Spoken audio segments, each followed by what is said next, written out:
We have a team that went last year without a name in this division. As you can see, I obviously here they are down to allegedly 3 names, which are out of the 8 on this list. I went ahead and called them what I believe is my favorite, and I think your favorite as well. Yeah, that's my favorite. Red Wolves. I mean,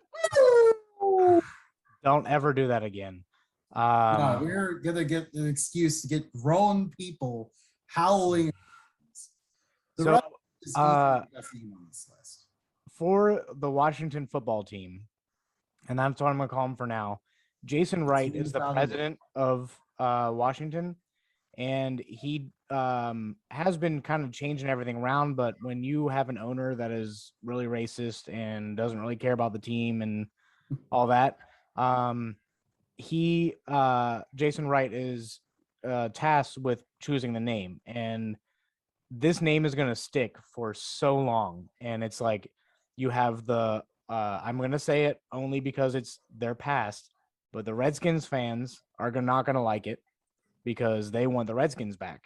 You have the small minority of Washington football team fans that want them to be the Washington football team, and then you have a large group of either they don't care or they don't like, they'll just go with whatever.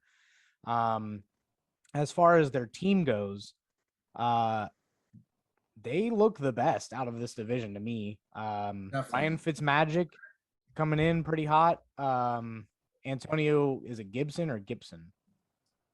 Gibson. He did pretty well last year.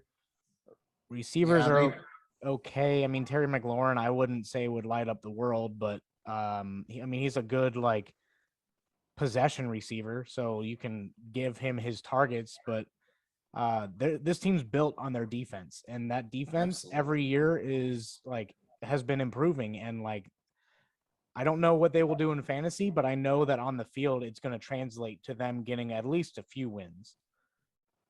Definitely, yeah. They managed to make the playoffs last year with Alex Smith basically on one leg. When you consider Ryan Fitzmagic there now, I mean, Fitzmagic is definitely a huge upgrade over that. Plus, old Taylor Heineke, or whatever his name was, absolutely torched the Buccaneers in the playoffs. And almost led the Washington team foul name to a major upset. But he's there too still. Obviously, they got Gibson at running back. They plan to use him with McCaffrey, but they also have McKissick, who can catch passes out of the backfield.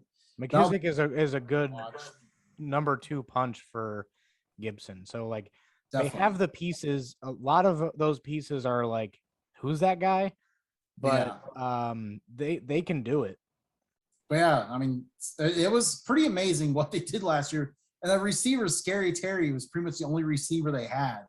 Now they have him back, and then they added Curtis Samuel in the fold. Curtis Samuel kind of emerged onto the scene last year, and now has joined this team. We'll see how he transitions, because receivers transition to new teams don't work out too often, but see how he does. They have a decent offensive line. But definitely this team is made on a defense led by Chase Young. This defense is absolutely incredible. One of the best in the NFL. And really, despite the fact that this team still isn't great, now we are talking very optimistically about them because they're fantastic compared to the rest of this division. But what definitely makes this team a tough out for everyone they play is going to be that defense. Yeah,